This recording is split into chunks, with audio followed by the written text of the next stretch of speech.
Kapag may ipagmamalaki, ang sabi nila, ibandila mo.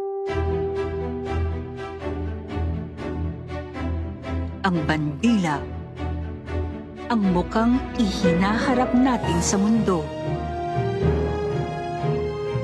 Nakamamanghang tanawin, masarap na pagkain, ala kaibigang tao, makulay na kultura.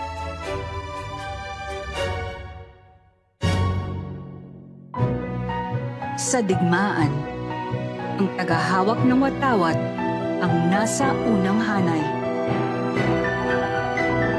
May bitbit na inspirasyon. At para sa kalabang walang anyo, hugis o mukha, ang inspirasyon ay mabisang sandata.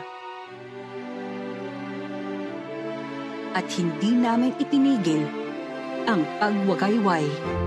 Bumagal man ang ikot ng mundo, kumulimlim man na bahagya ang langit, mahahawi pa rin ang ulap at sisikat pa rin ang araw.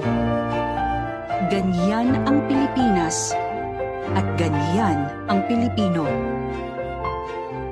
Gaya ng bandila, patuloy na lilipad.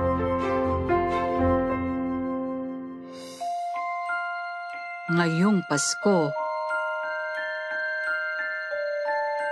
may hatid na pag-asa, may kargang saya, may pasalubong na ligaya.